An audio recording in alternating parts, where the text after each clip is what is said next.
BSY ಬಿಚ್ಚು ಮಾತು ವಿಶೇಷ ಕಾರ್ಯಕ್ರಮಕ್ಕೆ ಮತ್ತೊಮ್ಮೆ ತಮಗೆಲ್ಲ ಸ್ವಾಗತ. ಇಲ್ಲಿ ತನಕ ಯಡಿಯೂರಪ್ಪನವರು ಸಾಕಷ್ಟು ಮಾತಾಡಿದ್ದಾರೆ. ಬನ್ನಿ ಮತ್ತಷ್ಟು ನಾನು ಚರ್ಚೆನ ಮುಂದುವರಿಸ್ತಾ ಇದ್ದೀನಿ ಯಡಿಯೂರಪ್ಪನ ಜೊತೆಗೆ. ಯಡಿಯೂರಪ್ಪನವ್ರು ನಾನು ಒಂದು ಪ್ರಶ್ನೆ ಕೇಳಬೇಕು. ಈಶ್ವರಪ್ಪನವ್ರದ್ದು ನಿಮ್ಮದು ಸ್ನೇಹ ಬಹಳ ದೊಡ್ಡ ಸ್ನೇಹ, ಅಥವಾ ತುಂಬ ಹಳೆಯ ಸ್ನೇಹ. ಜೊತೆಗೆ ತಾವು ಕಳೆದ ಬಾರಿ ಹೇಳಿದಂಥದ್ದು ನನಗೆ ನೆನಪಿದೆ. ಈಶ್ವರಪ್ಪನವರು ನಾವು ಬಹಳ ಆತ್ಮೀಯರಾಗಿದ್ವಿ, ನಮ್ಮದು ಅವ್ರದ್ದು ಜೊತೆಗೆ ವ್ಯವಹಾರ ಇತ್ತು. ಎಲ್ಲಿ ನಿಮಗವ್ರಿಗೂ ಹಳಸಿದ್ದು ಯಾವತ್ತಿನಿಂದ ಅಂತ? ಯಾವುದೇ ವ್ಯವಹಾರದಲ್ಲಿ, ಯಾವುದೇ ಬೇರೆ ವಿಷಯದಲ್ಲಿ ಯಾವುದೇ ಭಿನ್ನಾಭಿಪ್ರಾಯಗಳು, ಪ್ರಶ್ನೆಗಳು ಬರಲಿಲ್ಲ. ಯಾವುದೋ ಒಂದು ಸಣ್ಣ ಪೈಪ್ ಮ್ಯಾನುಫ್ಯಾಕ್ಚರಿಂಗ್ ಫ್ಯಾಕ್ಟ್ರಿ ಮಾಡಿದ್ದೋ ನಡ್ಕೊಂಡು ಹೋಯಿತು. ಈಗ ಅವ್ರು ಬೇರೆ ಮಾಡ್ಕೊಂಡಿದ್ದಾರೆ, ಅದ್ರ ಬಗ್ಗೆ ಯಾವುದೂ ಚಿಂತೆ ಇಲ್ಲ. ಅದು ಆ ಪ್ರಶ್ನೆ ಅಲ್ಲ. ಪ್ರಶ್ನೆ ಇರೋದೇನು ಅಂತ ಹೇಳಿದ್ರೆ, ಈಶ್ವರಪ್ಪನವರು ಚುನಾವಣೆಯಲ್ಲಿ ಅಸೆಂಬ್ಲಿಗೆ ಸೋತರು, ನಾನು ಚುನಾವಣೆಯಲ್ಲಿ ಸೋತೆ ಫಸ್ಟ್ ಟೈಮ್. ಮನೇಲಿ ಮನೆಗಿದ್ದವ್ರನ್ನ ಎಬ್ಬಿಸ್ಕೊಂಡು ಮನ್ಕೊಳ್ಳೋ ಕಾಲ ಅಲ್ಲ. ಇಂಥ ಎಲೆಕ್ಷನ್ ಬರುತ್ತೆ ಹೋಗುತ್ತೆ ಅಂತೇಳಿ ಜೊತೆ ಕಾರ್ನಲ್ಲಿ ಕರ್ಕೊಂಡು ಬೆಂಗಳೂರಿಗೆ ಕರ್ಕೊಂಬಂದೆ ನಾನು.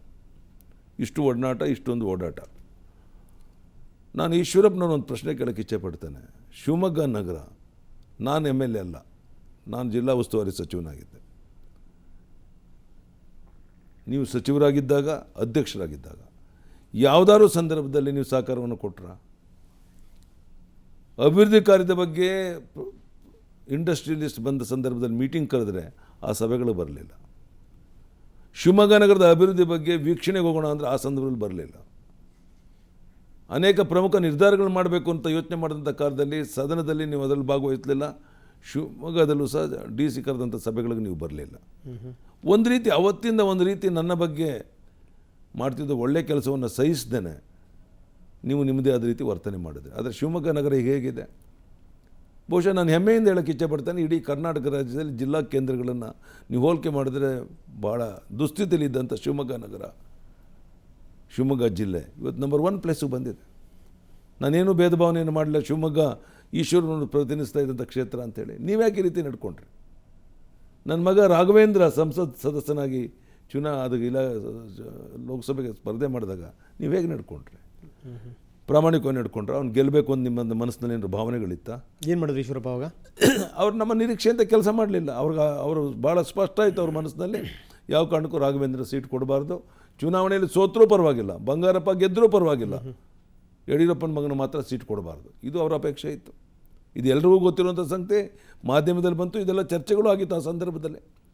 ಅಂದರೆ ಪ್ರತಿಯೊಂದು ಸಂದರ್ಭದಲ್ಲಿ ನಿಮಗೊಂದು ಸ್ಥಾನಮಾನ ಸಿಕ್ಕ ಮೇಲೆ, ನೀವು ಗಟ್ಟಿಯಾಗಿ ನೆಲೆ ಊರಿದ ಮೇಲೆ ಯಡಿಯೂರಪ್ಪನ ಕಾಲು ಎಳೆಯುವಂಥ ಪ್ರಯತ್ನ ಶಿವಮೊಗ್ಗದಲ್ಲೂ ಮಾಡಿದ್ರೆ, ಶಿಕಾರಿಪುರದಲ್ಲೂ ಮಾಡಿದ್ರೆ, ಇವತ್ತು ಬೆಂಗಳೂರು ಬಂದು ಮಾಡೋಕ್ಕೆ ಹೊರಟಿದ್ದೀರ ರಾಜ್ಯದ ಅಧ್ಯಕ್ಷರಾಗಿ. ಇದು ಇವತ್ತು ಪ್ರಶ್ನೆ ಇರುವಂಥದ್ದು. ಈಶ್ವರಪ್ಪನವರು ನಾನು ಒಂದು ಕಿವಿ ಮಾತನ್ನು ಹೇಳೋಕ್ಕೆ ಇಚ್ಛೆಪಡ್ತೇನೆ. ಅಧಿಕಾರ ಶಾಶ್ವತ ಅಲ್ಲ. ಆದರೆ ನೀವೇನು ಇತ್ತೀಚೆಗೆ ನಿಮ್ಮ ಬಾಯಿಂದ ಮಾತುಗಳು ಉದುರ್ತಾ ಇದೆ, ಮಾತಾಡ್ತಾ ಇದ್ದೀರಾ, ಈ ಮಾತುಗಳಿಗೆ ತಕ್ಕ ಉತ್ತರವನ್ನು ಬರೋ ದಿವಸಗಳಲ್ಲಿ ಜನ ನಿಮಗೆ ಕೊಡ್ತಾರೆ. ಇನ್ನಾದರೂ ಭಾಳ ಎಚ್ಚರಿಕೆಯಿಂದ ಒಬ್ಬ ರಾಜ್ಯದ ಅಧ್ಯಕ್ಷರಾಗಿ, ಉಪಮುಖ್ಯಮಂತ್ರಿಗಳಾಗಿ ಜವಾಬ್ದಾರಿಯಿಂದ ಅವರು ಕಾರ್ಯವನ್ನು ನಡೆಸ್ತಾರೆ ಅಂತ ನಾನಾದರೂ ಭಾವಿಸಿದ್ದೇನೆ. ವೈಯಕ್ತಿಕವಾಗಿ ನನಗೇನೂ ಉದ್ದೇಶ ಇಲ್ಲ, ಬೇರೆ ಏನು ವ್ಯವಹಾರಗಳು ನಮ್ಮದು ಅವ್ರದ್ದು ಯಾವುದೇ ವ್ಯವಹಾರಗಳು ಅಲ್ಲ. ಉಪಮುಖ್ಯಮಂತ್ರಿಯಾಗಿ ಮುಂದುವರಿಬೇಕು ಅಂತ ಬೇಡ ಅಂತಾರೆ ನೀವು? ನಾನು ಮೊನ್ನೆ ಸ್ಪಷ್ಟ ಮಾಡಿದ್ದೇನೆ, ಅವ್ರ ಬಗ್ಗೆ ನಾನು ಏನೂ ಮಾತನಾಡಲ್ಲ ಅಂತ. ಯಾಕೆಂದರೆ ಯಾರು ಉಪಮುಖ್ಯಮಂತ್ರಿ ಆಗಿರಬೇಕು, ಯಾರು ಅಧ್ಯಕ್ಷರಾಗಿರಬೇಕು ಅಂತ ರಾಷ್ಟ್ರೀಯ ನಾಯಕರು ತೀರ್ಮಾನ ಮಾಡ್ತಾರೆ, ಮುಖ್ಯಮಂತ್ರಿಗಳು ತೀರ್ಮಾನ ಮಾಡ್ತಾರೆ. ಇವತ್ತಿಗಾಗಲೇ ಅಧ್ಯಕ್ಷರಾಗಿ ಅನಂತಕುಮಾರ್ ಅವರು ಜವಾಬ್ದಾರಿಯನ್ನು ನಿರ್ವಹಿಸಬೇಕು. ಮತ್ತು ಅವರು ತಮ್ಮ ಮನದಾಳದಲ್ಲಿರುವಂಥ ಆಸೆ ನಿರ್ವಹಿಸೋದಕ್ಕೆ, ಈಡೇರಿಸ್ಕೊಳ್ಳೋದಕ್ಕೆ ಅವರೇ ಅಧ್ಯಕ್ಷರಾಗಿ ಅವರ ನೇತೃತ್ವದಲ್ಲಿ ಚುನಾವಣೆ ನಡೆಯಲಿ, ನನ್ನದೇನು ಅಭ್ಯಂತರ ಇಲ್ಲ ಅಂತ ಸ್ಪಷ್ಟವಾದ ಮಾತುಗಳು ನನ್ನ ಅಭಿಪ್ರಾಯ ವ್ಯಕ್ತಪಡಿಸಿದ್ದೇನೆ. ನನ್ನಿಂದ ಯಾವುದೇ ಅಡ್ಡಿ ಆತಂಕಗಳಾಗಬಾರ್ದು ಅನ್ನೋ ಒಂದೇ ಒಂದು ಕಾರಣಕ್ಕೋಸ್ಕರ. ಅಲ್ಲ, ಇಲ್ಲಿ ನನ್ನ ಪ್ರಶ್ನೆ, ಈಶ್ವರಪ್ಪನವರು ಉಪಮುಖ್ಯಮಂತ್ರಿಯಾಗಿ ಮುಂದುವರಿಬೇಕೋ ಬೇಡವೋ, ಅಥವಾ ಅಧ್ಯಕ್ಷರಾಗಿ ಮಾತ್ರ ಇರಬೇಕು? ನಂದು ಯಾವುದೇ ಈ ವಿಷಯಗಳಲ್ಲಿ ನನ್ನ ಯಾವುದೇ ಅಭಿಪ್ರಾಯಗಳನ್ನು ಇನ್ನು ಮುಂದೆ ವ್ಯಕ್ತಪಡಿಸೋದಿಲ್ಲ.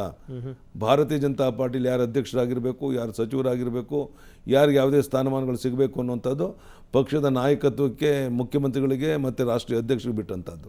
ನಾನು ಇವತ್ತಿನಿಂದ ಯಾವುದೇ ಕಾರಣಕ್ಕೆ ಭಾರತೀಯ ಜನತಾ ಪಾರ್ಟಿ ವಿಷಯದಲ್ಲಿ ನಾನು ಮೂಗು ತೋರಿಸೋದಿಲ್ಲ, ಯಾವುದೇ ನನ್ನ ಅಭಿಪ್ರಾಯವನ್ನು ವ್ಯಕ್ತಪಡಿಸೋದಿಲ್ಲ. ಅಲ್ಲ, ಇದು ಸ್ಪಷ್ಟವಾಗಿ ಗೋಚರ ಆಗುತ್ತೆ. ನೀವು ಒಂದು ಕಾಲನ್ನು ಹೊರಗಡೆ ಇಟ್ಟಿರೋ ಪಕ್ಷದಿಂದ, ಹಾಗಾದರೆ ನಾನು ಭಾಳ ಸ್ಪಷ್ಟವಾಗಿ ಹೇಳಿದ್ದೀನಲ್ಲ, ಇಲ್ಲಿ ಮುಜುಗರ ಆಗಿದೆ ನನಗೆ ಅಪಮಾನ ಮಾಡಿದ್ದಾರೆ, ನಂಬಿಕೆ ದ್ರೋಹ, ವಿಶ್ವಾಸ ದ್ರೋಹ ರಾಜ್ಯದಲ್ಲಿದ್ದವರು ಮಾಡಿದ್ದಾರೆ, ಕೇಂದ್ರದಲ್ಲಿದ್ದವರು ಮಾಡಿದ್ದಾರೆ. ಓಕೆ. ಅಲ್ಲ, ಯಡಿಯೂರಪ್ಪನವ್ರನ್ನ ಈ ಬೇರೆ ಬೇರೆ ಹಂತದಲ್ಲಿ ರಾಜ್ಯದ ಜನ ನೋಡಿದೆ ಅಂತ. ಏನೂ ಇಲ್ದಿರೋಂಥ ಸಂದರ್ಭದಲ್ಲಿ ಪಕ್ಷ ಕಟ್ಟಿರುವಂಥ ಯಡಿಯೂರಪ್ಪ, ಜೊತೆಗೆ ವಿಧಾನಸಭೆಗೆ ಬಂದಂಥ ಯಡಿಯೂರಪ್ಪ, ವಿಧಾನಸಭೆಯನ್ನು ನಡುಗಿಸಿದಂಥ ಯಡಿಯೂರಪ್ಪ ಮಾತಿಗೆ ನಿಂತರು ಅಂತಂದರೆ ಯೋಚನೆ ಮಾಡಬೇಕಾಗಿತ್ತು ಜನಗಳು. ಹಾಗೆ ನಿಮ್ಮ ಭಾಷಣದ ವೈಖರಿ ಕೂಡ ಅದೇ ರೀತಿಯೇ. ಆದರೆ ಯಡಿಯೂರಪ್ಪ ಎಷ್ಟರ ಮಟ್ಟಿಗೆ ಎದೆ ಉಬ್ಬಿಸಿ ನಿಲ್ಲಿಸ್ತಾರೋ ಒಂದು ಸಂದರ್ಭದಲ್ಲಿ ಅಷ್ಟೇ ಕುಗ್ಗಿಬಿಡ್ತಾರೆ ಅಂತ. ಯಾಕಂದರೆ ಬಹಳಷ್ಟು ಉದಾಹರಣೆಗಳಿದೆ. ಇನ್ನೇನು ಜೆ ಡಿ ಎಸ್ನವ್ರು ಕೈ ಕೊಟ್ಬಿಟ್ರು, ಇನ್ನು ಅಧಿಕಾರ ಕೊಡಲ್ಲ ಅಂದಾಗ ನಾನು ಇನ್ನೇನು ಸಾಧ್ಯನೇ ಇಲ್ಲ, ನಾನು ಜನರ ಬಳಿಗೆ ಹೋಗ್ಬಿಡ್ತೀನಿ ಅಂತ ಘೋಷಣೆ ಮಾಡಿದ್ರಿ, ತುಮಕೂರು ತನಕ ಹೋದ್ರಿ, ಮತ್ತೆ ವಾಪಸ್ ಬಂದುಬಿಟ್ರಿ, ಓಡ್ ಬಂದುಬಿಟ್ರಿ. ಅಂದರೆ ಯಾವಾಗ ಯಾವ ಸಂದರ್ಭದಲ್ಲಿ ಯಡಿಯೂರಪ್ಪನವ್ರ ಮನಸ್ಥಿತಿ ಏನಾಗುತ್ತೆ ಅಂತ ಹೇಳೋಕ್ಕಾಗಲ್ಲ ಅಂತ. ಇವಾಗಲೂ ಕೂಡ ಡಿಸೆಂಬರ್ ಅನ್ನೋದಕ್ಕೆ ಕಾರಣಗಳಿವೆ. ಡಿಸೆಂಬರ್ ಒಳಗಡೆಗೆ ಏನಾದರೂ ಕೇಂದ್ರಕ್ಕೆ ಮನವರಿಕೆಯಾಗಿ ಮತ್ತೆ ನೀನೇ ಅಪ್ಪ ಅಂತ ಹೇಳಿ ಬಂದ್ಬಿಟ್ಟು ನನಗೆ ಪಟ್ಟ ಕಟ್ತಾರೆ ಅನ್ನೋಂಥ ಆಸೆ ಯಡಿಯೂರಪ್ಪನವ್ರದ್ದು, ದೂರದೃಷ್ಟಿ ಯಡಿಯೂರಪ್ಪನವ್ರದ್ದು. ಎರಡು ಸಂಗತಿ ನೀವು ಹೇಳಿದ್ರಿ. ಕುಮಾರಸ್ವಾಮಿಯವರ ಕಾಲದಲ್ಲಿ ಭಾಳ ಸ್ಪಷ್ಟವಾಗಿ ಮುಖ್ಯಮಂತ್ರಿ ಸ್ಥಾನಕ್ಕೆ ರಾಜೀನಾಮೆ ಕೊಟ್ಟು ಜನರ ಆಶೀರ್ವಾದ ಪಡೆಯೋದಕ್ಕೆ ರಾಜ್ಯದ ಉದ್ದಗಲಕ್ಕೆ ಹೋದೆ. ಅವತ್ತು ಅದೇ ಸಂದರ್ಭದಲ್ಲಿ ನಮ್ಮೆಲ್ಲ ಸಚಿವರು ರಾಜೀನಾಮೆ ಕೊಟ್ಟು ಕಾರ್ಯಕರ್ತರು ಒಪ್ಪಿ ನನ್ನ ಜೊತೆ ಬೆಂಬಲ ಕೊಟ್ಟರು, ಸಹಕಾರ ಕೊಟ್ಟರು. ನಾವು ಅಧಿಕಾರಕ್ಕೆ ಬರ್ತೇವೆ ಅಂತ ಸ್ವಪ್ನದಲ್ಲೂ ತಿಳ್ಕೊಂಡಿಲ್ಲ. 100 ಸೀಟ್ ನಾವು ಗೆದ್ದು. ಬೆನ್ನು ತೋರಿಸೋದು ಅಥವಾ ಹಿನ್ನಡೆ ಹಾಕುವಂಥದ್ದು, ಮರುಚಿಂತನೆ ಮಾಡೋದು ಎಂದು ಜೀವನದಲ್ಲಿ ಮಾಡಿಲ್ಲ. ಡಿಸೆಂಬರ್ ಅಂತ ಯಾಕೆ ಹೇಳ್ತಾ ಇದ್ದೇನೆ, 40 ವರ್ಷ 45 ವರ್ಷ ಕಾಲ ಈ ಪಾರ್ಟಿಯನ್ನು ಕಟ್ಟಿದ್ದೇನೆ. ಪರಿವಾರದ ಹಿನ್ನೆಲೆಯಲ್ಲಿ ಬೆಳೆದು ಬಂದವನು ನಾನು.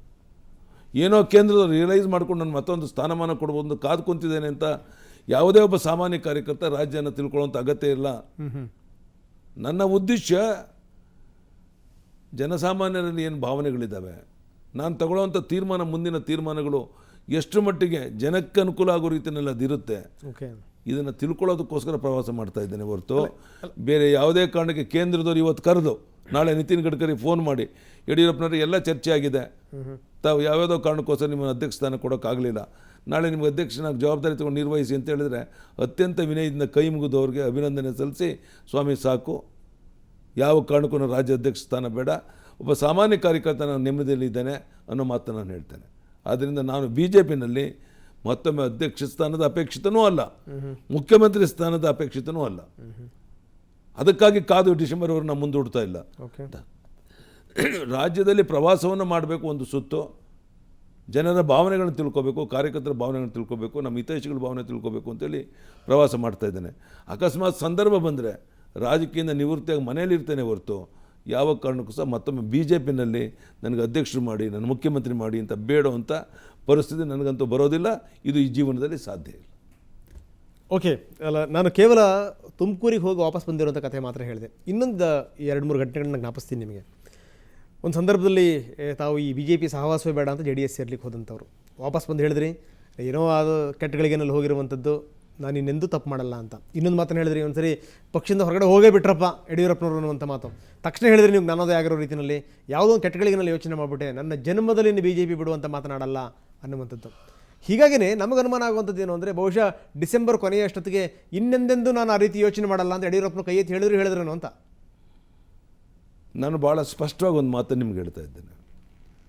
ರಾಜಕೀಯ ಕ್ಷೇತ್ರದಲ್ಲಿ 35-40 ವರ್ಷ ಕೆಲಸ ಮಾಡಿದಂಥ ಒಬ್ಬ ಪ್ರಮುಖ ಮುಖಂಡರುಗಳಿಗೆ ತೀರ್ಮಾನ ತಗೊಳ್ಬೇಕಾದ್ರೆ ಯಾವುದೇ ವಿಷಯಗಳಲ್ಲಿ 10 ಬಾರಿ ಯೋಚನೆ ಮಾಡಬೇಕಾಗುತ್ತೆ. ಇದು ವೈಯಕ್ತಿಕವಾಗಿ ಯಾವುದೋ ವ್ಯಕ್ತಿ ಮೇಲೆ ಆಗೋ ಪರಿಣಾಮಗಳಲ್ಲ, ಪಕ್ಷದ ಮೇಲೆ, ಜನರ ಮೇಲೆ ಆಗುವಂಥ ಪರಿಣಾಮ. ನಾನು 10 ಬಾರಿ ಚಿಂತನೆ ಮಾಡ್ತಿರೋಂಥ ಒಂದೇ ಒಂದು ಉದ್ದೇಶ, ಪಕ್ಷಕ್ಕಾಗಲ್ಲ, ನನ್ನ ಸ್ವಂತಕ್ಕಾಗಲ್ಲ, ಅಥವಾ ಸ್ಥಾನಮಾನಕ್ಕಾಗಲ್ಲ. ರಾಜ್ಯದ ಜನರನ್ನು ನಂಬಿದ್ದಾರೆ, ಏನು ನನ್ನಿಂದ ನಿರೀಕ್ಷೆ ಮಾಡ್ತಾ ಇದ್ದಾರೆ, ಅಪೇಕ್ಷೆ ಪಡ್ತಾ ಇದ್ದಾರೆ. ರಾಜ್ಯದಲ್ಲಿ ಪ್ರವಾಸ ಮಾಡುವಂಥ ಕಾಲದಲ್ಲಿ ಅವರ ಮನದಾಳದಲ್ಲಿದ್ದ ಭಾವನೆಗಳನ್ನು ಅತ್ಯಂತ ಒಳ್ಳೆಯ ರೀತಿಯಲ್ಲಿ ಅರ್ಥ ಮಾಡ್ಕೊಳ್ಳೋ ಶಕ್ತಿ ಕಳೆದ 45 ವರ್ಷ ನನಗೆ ಅನುಭವದಿಂದ ಆ ಪಾಠವನ್ನು ಕಲ್ತಿದ್ದೇನೆ. ಯಾವುದೇ ಯೂನಿವರ್ಸಿಟಿನಲ್ಲಿ ಡಿಗ್ರಿ ಪಡೆದೇ ಇದ್ದರೂ ಸಹ ಅನುಭವದ ಡಿಗ್ರಿನ ಪಡೆದಿದ್ದೇನೆ, ಸಾಕಷ್ಟು ಅನುಭವ ಆಗಿದೆ. ಹೀಗಾಗಿ ಈ ಸಂದರ್ಭದಲ್ಲಿ ಇಂಥ ಪ್ರಮುಖವಾದ ನಿರ್ಧಾರಗಳನ್ನ ತಗೊಳ್ಳುವಂಥ ಸಂದರ್ಭದಲ್ಲಿ ಜನರ ಮೇಲೆ ಏನು ಪರಿಣಾಮ ಆಗ್ಬೋದು, ರಾಜ್ಯದ ಅಭಿವೃದ್ಧಿ ದೃಷ್ಟಿಯಿಂದ ಏನು ಪರಿಣಾಮಗಳಾಗ್ಬೋದು. ನಾನೇ ಮುಖ್ಯಮಂತ್ರಿ ಮಾಡಿದಂಥ ಜಗದೀಶ್ ಶೆಟ್ಟರ್ನ ಮುಖ್ಯಮಂತ್ರಿ ಮಾಡಿದಂಥ ಸಂದರ್ಭದಲ್ಲಿ ನಾನೇನಾದರೂ ತತ್ಕ್ಷಣ ತೀರ್ಮಾನ ತಗೊಂಡು ಅದರ ಪರಿಣಾಮಗಳು ಏನಾಗ್ಬೋದು, ಇದೆಲ್ಲವನ್ನು 10 ಬಾರಿ ಅಳೆದು ಸುರಿದು ಯೋಚನೆ ಮಾಡಿ ರಾಜ್ಯದಲ್ಲಿ ಪ್ರವಾಸ ಮಾಡಿ ಕಾರ್ಯಕರ್ತರ ಅಭಿಪ್ರಾಯಗಳನ್ನ ತಗೊಂಡು ಒಂದು ತೀರ್ಮಾನಕ್ಕೆ ಬರಬೇಕು ಅಂತಿದ್ದೇನೆ ಹೊರತು ನಾನಿವತ್ತು ನಿಮ್ಮ ಮೂಲಕ ರಾಜ್ಯದ 6.5 ಕೋಟಿ ಜನರಿಗೆ ಸ್ಪಷ್ಟ ಮಾಡ್ತೇನೆ, ಭಾರತೀಯ ಜನತಾ ಪಾರ್ಟಿನಲ್ಲಿ ಯಾವುದೇ ಸ್ಥಾನಮಾನವನ್ನು ಅಪೇಕ್ಷೆ ಪಡ್ತಾ ಇಲ್ಲ. ಯಾವುದೇ ಸ್ಥಾನಮಾನ ಕೊಟ್ಟರೂ ಸಹ ನಾನು ಯಾವುದೇ ಸ್ಥಾನಮಾನವನ್ನು ಸ್ವೀಕರಿಸೋದಿಲ್ಲ. ನನ್ನದೇ ಆದ ರೀತಿಯಲ್ಲಿ ಒಬ್ಬ ಸಾಮಾನ್ಯ BJP ಕಾರ್ಯಕರ್ತನಾಗಬೇಕಾದ್ರೆ ಮುಂದುವರಿತೇನೆ ಹೊರತು ಯಾವುದೇ ಸ್ಥಾನಮಾನವನ್ನು ತಗೊಳ್ಳೋದಿಲ್ಲ. ಈ ಮಾತನ್ನು ಸ್ಪಷ್ಟವಾಗಿ ರಾಜ್ಯದ ಜನತೆಗೆ ಹೇಳ್ತಾ ಇದ್ದೇನೆ, ಕಾರ್ಯಕರ್ತರಿಗೆ ಹೇಳ್ತಾ ಇದ್ದೇನೆ. ನಾನು ಪ್ರವಾಸ ಮಾಡಿ ನಂತರ ನನ್ನದೇ ಆದಂಥ ತೀರ್ಮಾನಗಳನ್ನು ಮುಂದೆ ಬರೋದಿಸ್ಕೊಳ್ಳಿ ತಗೊಳ್ತೇನೆ ಅನ್ನೋ ಮಾತನ್ನು ಈ ಸಂದರ್ಭದಲ್ಲಿ ಹೇಳ್ತಾ ಇದ್ದೇನೆ. ಎಸ್ ಸರ್, ಮತ್ತಷ್ಟು ನಿಮ್ಮ ಜೊತೆಗೆ ಚರ್ಚೆ ಮಾಡ್ತೀನಿ. ಇನ್ನಷ್ಟು ಮಾತಾಡೋಣ ಯಡಿಯೂರಪ್ಪನ ಜೊತೆಗೆ. ಅದರ ಮೊದಲು ಮತ್ತೊಮ್ಮೆ ಪುಟ್ಟ ವಿರಾಮ.